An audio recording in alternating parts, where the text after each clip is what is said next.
It was one of the biggest fan sites in the world. A thriving digital empire, thousands of fans, millions of posts, a chaotic online kingdom built around one man, Howard Stern. Then one day, poof, gone. The Stern Fan Network, once the beating heart of Howard Stern fandom, vanished into the ether. No warning, no goodbye, just silence. What happened? Was it sabotage, censorship, or something darker? This is the tale of how a massive internet community got erased, and the fallout that still echoes today. To understand why the Stern Fan Network became such a force, you first have to understand Howard Stern himself. Back in the 80s and 90s, Howard Stern was more than a radio host. He was a cultural earthquake. He called himself the king of all media, and for good reason. His morning radio show wasn't like anything else on the air. It was raunchy, controversial, and completely unfiltered. He mocked celebrities without hesitation. He pushed the boundaries of free speech on public airwaves. He clashed with the FCC constantly, racking up millions in fines. Some called him a genius, others called him a shock jock sellout, but love him or hate him, everyone was listening. By the early 2000s, Stern had millions of hardcore fans who lived and breathed his every word. They knew every inside joke, every feud, every embarrassing soundbite. And like all great fandoms, they needed a place to gather. Enter the Stern Fan Network, aka SFN. The year was 2001. The internet was still a wild west. There was no Twitter, no Reddit.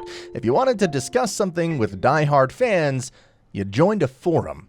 And for Stern fans, there was only one that mattered. SFN was the brainchild of a Philadelphia electrician named Mutt. A hardcore Stern fan, Mutt saw an opportunity to build the ultimate hub for Stern-related discussion. And within months, it exploded. By 2003, SFN was massive. Tens of thousands of users, millions of posts, and even a direct line to the show itself. Fans didn't just discuss the show, they leaked behind-the-scenes gossip, they debated theories, they brutally roasted Stern staff. But what started as a celebration of Howard Stern was about to take on a life of its own. There is very little left from the long history of SFN, but I want to give you a snapshot of just what the forum was like on a daily basis. The daily listening thread was the lifeblood of SFN, dominating the forum each morning as listeners tuned in to dissect the latest Stern show in real time. It was where fans reacted instantly to on-air moments, whether it was a shocking celebrity interview, a brutal staff fight, or a legendary whack pack call. This thread became a daily ritual, racking up hundreds, sometimes thousands of posts before the show even ended. For many, it wasn't just a discussion, it was an interactive, unfiltered experience, allowing diehard fans to engage with Stern's world as it unfolded. There were many people who hadn't listened to the show in years, but they would always be in that thread. The joke was that it was oftentimes funnier than the actual show. The Photoshop thread was the second most popular discussion on SFN, where fans shared humorous and exaggerated edits of Stern, his staff, and show moments. It became so popular that Stern himself acknowledged it on air, reacting with both amusement and frustration. Despite occasional moderation, it remained one of SFN's most active and talked about threads. Legendary posters on the site included Larry Horsefucker, Dave Lebosco, Vegas Stern Freak, Dr. Ivan, Doc Sante, Persephone Copter, NWS Stern Girl, Gay Tony, and Shamala, who could always be counted on sending you a nasty reply, no matter what you posted. As someone who spent hours of my life on various message boards in the early 2000s, it's hard to convey just how engaged the user base was on SFN. You would never run out of hilarious and sometimes thoughtful threads. Keeping up with the daily discussions on SFN was already a challenge, but when something major happened in the Stern universe, it became absolute chaos. Moments like Artie Lang hijacking the Joe Buck show or Gary's infamous first pitch sent the forum into overdrive, with pages filling up at an unreal pace, packed with reactions, memes, and debates that felt like a live event unfolding in real time. The "fuck this shit" thread became a long-running inside joke on SFN, frequently referenced by users as a symbol of the forum's unfiltered and rebellious nature. The "hot thick chicks" thread was another wholesome favorite. But perhaps the thread that best captured the spirit of SFN centered around a user named Baby Booey to You All, who became a forum legend for his vivid storytelling about encounters with escorts, wild nightlife, and personal adventures. His posts often included meticulous breakdowns, sometimes even with spreadsheets detailing prices, locations, and ratings, which fascinated some users and sparked heated debates over their authenticity. While some found his stories entertaining and impressive, others mocked and doubted him, leading to endless speculation about whether he was telling the truth or just crafting an elaborate online persona. Around 2003, recognizing the passionate fan base and the growing trend of online discussion forums, Howard Stern and his team decided to launch an official message board on howardstern.com. The goal was to create a dedicated space where listeners could interact, discuss the show, and engage directly under Stern's brand. However, from the very start, the forum faced overwhelming technical issues. Within minutes of launching, thousands of users flooded the site, causing massive slowdowns and frequent crashes. At one point, reports indicated that over 40,000 users were active at the same time, far exceeding the site's capacity.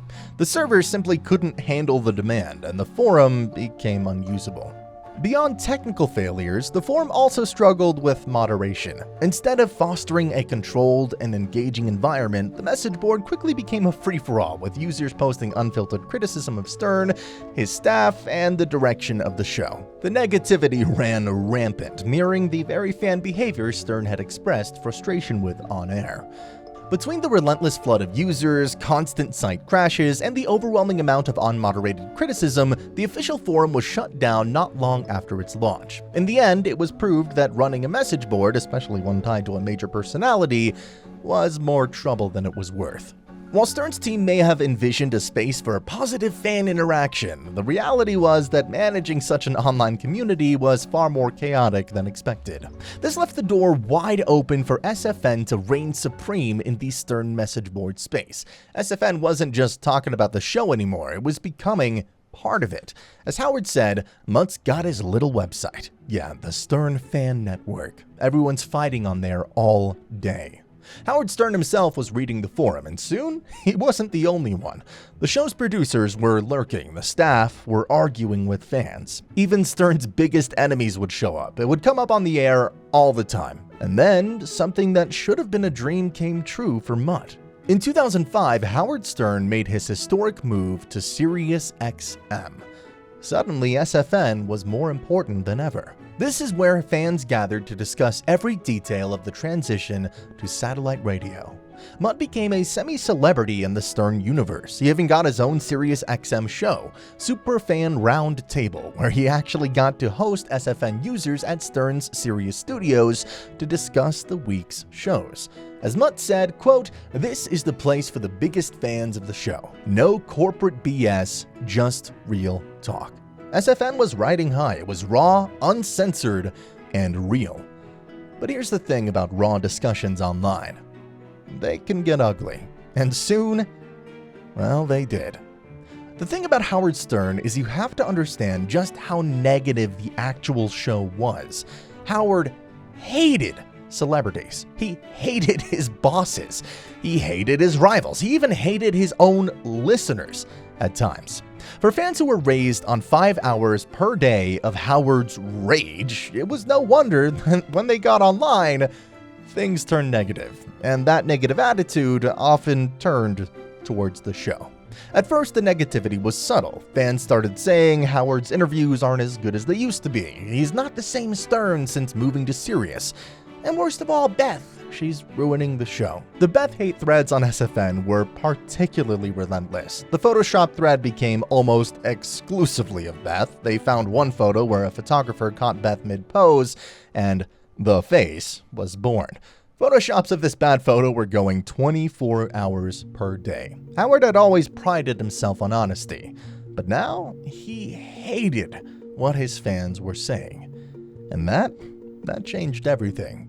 Around the early 2010s, right around when Artie Lang left, Stern underwent a dramatic shift in both his on-air persona and overall approach to his career. Once known for his unfiltered, boundary-pushing humor and relentless attacks on celebrities, Stern gradually embraced a more polished, mainstream-friendly image. His interviews became more in-depth and introspective, focusing on long-form conversations rather than shock-driven antics. He distanced himself from some of the edgier elements of his past, including the raunchy humor and aggressive confrontations that had defined his show for decades. The transformation coincided with his role as a judge on America's Got Talent, where he presented himself as a kinder, more thoughtful media figure. Longtime fans noticed the change. Some appreciated the maturity and evolution, while others felt he had softened and abandoned the raw, rebellious spirit that had once made him radio's most dangerous voice. As Stern's transformation into a mainstream media personality took shape, Mutt found himself in an impossible position, caught between his loyalty to Stern and the increasingly toxic, uncontrollable community he had built. SFN was never meant to be a breeding ground for hostility, but over time, it became something Mutt could no longer rein in. Then in 2010, Joey Boots snapped. Frustrated by the wave of negativity aimed at Stern, he went on a banning spree, nuking over 100 accounts in a single day. Many for no reason at all. Users were banned for trivial offenses, some simply for responding to a thread. Chaos erupted. Mutt scrambled to undo the damage, ultimately reinstating every single banned user. But Joey wasn't done. Feeling betrayed by Mutt's reversal, he turned against SFN itself, accusing the site of fostering real-life harassment. Mutt fired back, exposing Joey's own abuses of power. Meanwhile, rumors spread that the SFN was a hub for pirated Stern content, forcing Mutt to repeatedly deny accusations that the forum was violating copyright laws. By this point, SFN was imploding from all sides. Stern was openly denouncing the site on air, longtime users were turning against Mutt, and behind the scenes, the pressure to shut it all down was mounting. The Joey Boots banning spree was the breaking point, a sign that SFN had spiraled beyond saving. The only question now was when it would die. On December 12, 2011, popular Stern character Eric the Midget and his manager, Johnny Fratto, called into the show, discussing Eric's upcoming role on television show In Plain Sight. And speaking of Eric the Midget, you ever hear that one about the 3-foot-something guy in a motorized wheelchair who somehow became one of the most beloved and most infuriating characters in Howard Stern show's history? No? Well, let's fix that, because there's never really a bad time to talk about Eric. His name was Eric the Midget, except, well, he hated that. So it was Eric the actor, except no one called him that. Yet he insisted everyone call him that. It started in 2002, a random call to the Stern show. A routine Stern fan turned instant whack pack royalty. Why? Because he didn't worship Howard. He challenged him, called in to defend Kelly Clarkson on American Idol, of all things. And from that moment forward, he was part of the show. Eric had rules. No surprises, no pranks, no balloons, no being called a midget, no interrupting, and absolutely no werewolves. Yeah, werewolves. And yet, despite every rule, the Stern crew found infinite ways to piss him off. Howard would say, "Eric, do you have a reversed foot?" Eric yelled back, "I'm club-fucking-footed, you asswipe." Stern fans ate it up. Eric wasn't a Stern show regular. He was appointment radio. He had dreams, acting, and to his credit, he did it with the help of Stern, who he never acknowledged. Fringe, In Plain Sight, legit, bit parts, but real credits. He wanted respect. He wanted Hollywood. He wanted to be taken seriously. Problem? Well, every single interaction with the show was an endless war of attrition. His infamous Sacramento Kings meet and greet? 2 tickets sold. 2. Fred played the 0.0 soundbite. It became an instant meme. His voicemail messages to former classmates, it sounded like a mafia hit request. You know what to do. You know what to do. He would get in fights just to have them. He had handlers, he had agents, he had demands. He had a literal list of things that would make him quit the show forever. And yet, he never quit. Because for all the fights, the pranks, the frustration, and the screaming, Eric loved it, and so did everyone else. Stern had hundreds of characters. Eric was special. He was funny without trying to be funny. He was charming without meaning to be charming. He was a nightmare, and that's what made him perfect. He was one of a kind. And then he'd hang up the phone. Bye for now. When Eric wasn't calling into the Howard Stern show, he was battling it out on Stern Fan Network. Eric's thread on SFN resembled an unfiltered 24/7 roast battle, where users mercilessly picked apart his rants, his love of American Idol, and his unwavering belief in his own acting career. They hit him with photoshops of him as everything from tiny Darth Vader to a circus attraction. They goaded him into furious debates over his height, his dyed hair, his irrational fear of werewolves, and his refusal to acknowledge that he was, in fact, a whackpacker. And the best part? He kept coming back. Under the alias Romeo Blues, Eric tried to stealthily defend himself, only to be hilariously exposed by SFN's owner, Mutt, and Howard's news team. His cover was blown, his meltdowns became legendary, and SFN became the digital coliseum where fans took turns pushing his buttons. But no matter how much SFN ripped into him, Eric never quit the fight, a stubbornness that only made fans love him even more. So, here we are, now back in 2011 on the air. The conversation took an unexpected turn when Eric made a bold declaration. Howard should shut down Stern Fan Network once and for all. I think you should get rid of SFN and Superfan Roundtable, Eric said. That shit is not needed for me and my career. Howard didn't hesitate. You're right, he said. I don't go on SFN because I hate it. It's terrible to my wife, terrible to my parents, awful. If Mutt had any love for me, he'd shut that fucking thing down. It was a rare moment of agreement between Howard and Eric. When users logged in the next morning, they saw the following message on SFN. Closed. I love you, Howard Stern. Signed, Mutt. P.S. Fuck you, midget. Howard opened the show with the news Stern Fan Network had shut down. I have Eric to thank for this, he announced. Did I say it out loud? I wish Mutt would close it down. Because Mutt closed it down. No one could believe it. Had Howard's offhanded complaint really been the final straw? It was a place for people to assemble, like a Klan rally, Stern continued. They put on their hoods because they're anonymous, and then they blast away at me and everyone in my life. If something good happens to me, they turn it into something horrible. If something bad happens, they make it even worse. They're monstrous. Howard then went further, describing SFN as the Stern Hate Network, a forum so toxic that even positive discussions about the show were met with backlash.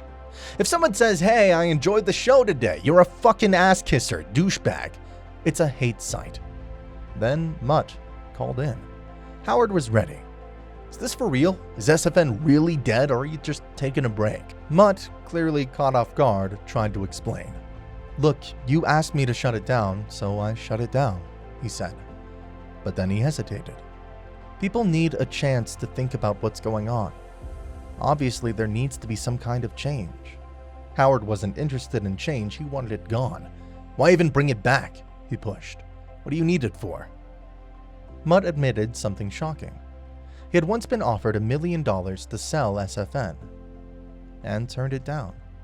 Howard erupted. You're kidding me, Mutt. What are you, fucking high? I'll buy your site now. How's $5 sound? Mutt, however, still clung to the idea that SFN could be salvaged. He insisted that with the right moderation and new guidelines, it could still serve as a constructive fan community. But Stern wasn't buying it. Come on, man. What do you need that for? He repeated. Keep it closed. Be done with it. Mutt didn't give a definitive answer, but the writing was on the wall.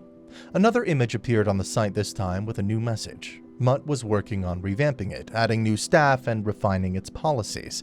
He explained that due to the massive 10-gigabyte database, the process would take time, and he had no exact timeline for when the site would relaunch.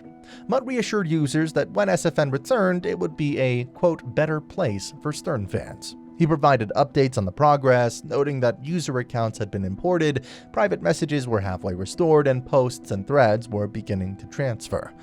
Despite Howard Stern suggesting he shut the site down for good, Mutt stated that he hadn't given up yet. Well, a few days later, the new SFN launched. It was not the same site fans had known for years.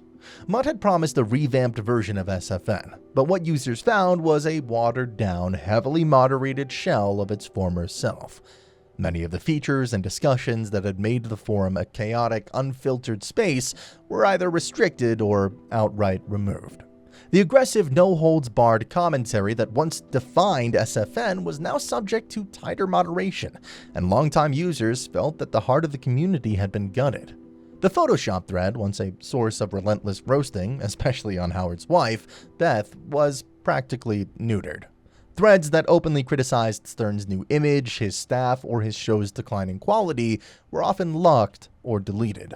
Some users were banned outright, while others left in frustration, claiming SFN had gone corporate or sold out. There were also technical issues. Some threads and posts had gotten lost during the migration, private messages weren't fully restored, and the promised better experience felt like an empty promise. Instead of returning to glory, SFN limped along for a while, but the energy was gone. People started to jump ship quickly. A new refuge emerged for the most hardcore and disillusioned Stern fans, Dogshed, founded by former SFN members who felt the original forum had lost its edge.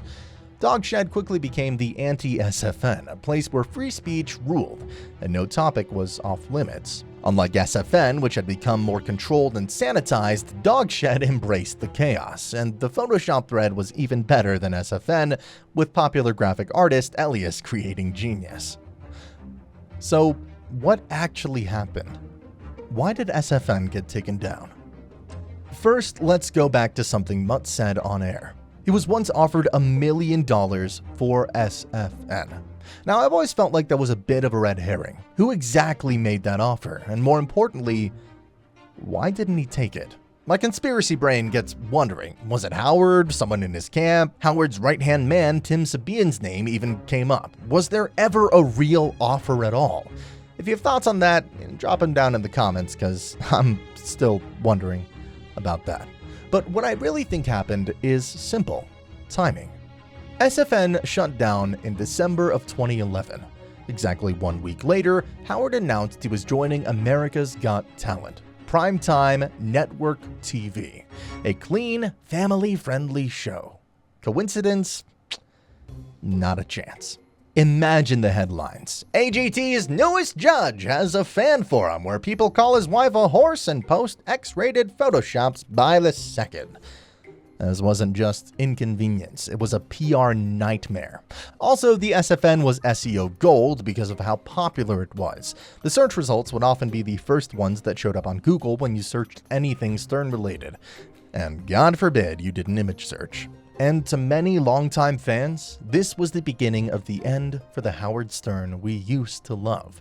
The raw, unfiltered, say anything, fight anyone Stern was fading. He was stepping into the mainstream in a way that felt different. Sure, he had gone Hollywood before, but network TV?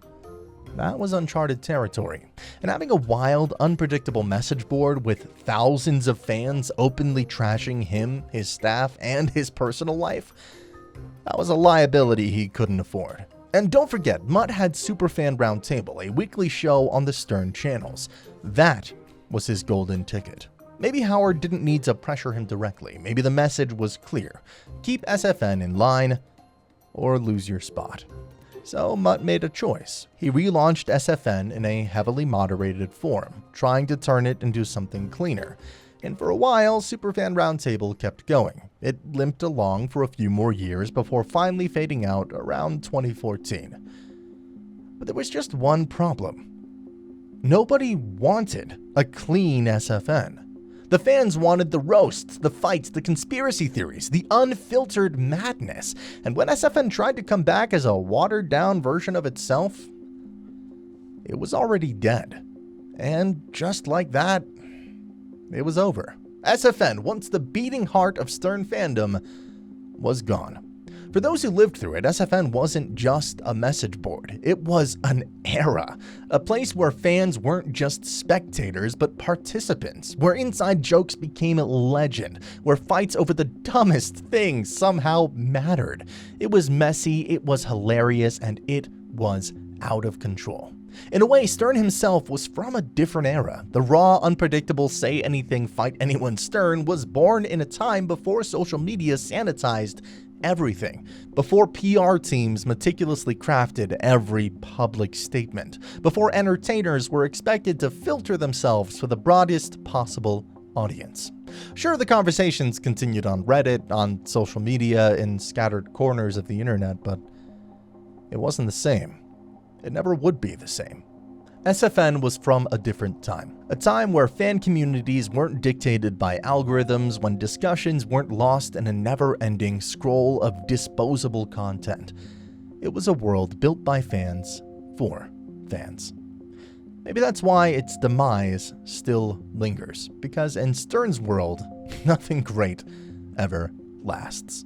Jackie Martling walked, Artie Lang imploded, Stuttering John became a punchline, Ken and Keith Kallenbach, Blue Iris, and Hank the Angry Drunken Dwarf all faded into legend. Even Eric the Midget, one of Stern's most bizarre, fascinating, and strangely beloved characters, was gone.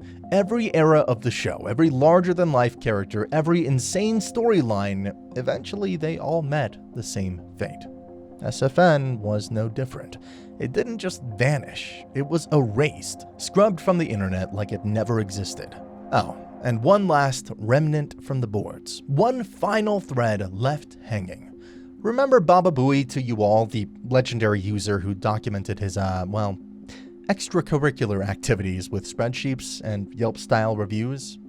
Well, it turns out he got into Bitcoin while it was trading for $100 a pop, which means while the rest of us are reminiscing about SFN from our sad cubicles, he's probably kicking back on a tropical island, sipping top-shelf whiskey, and listening to an endless loop of 1990s Howard Stern shows on a yacht named 0.0. And maybe, just maybe, on that distant shore under the setting sun, he scrolls through his saved archives of old SFN threads, laughing to himself, knowing that while the site is gone, the insanity and obsession of it will never truly disappear. Because in Stern's world, nothing great ever lasts, but nothing ever truly disappears either.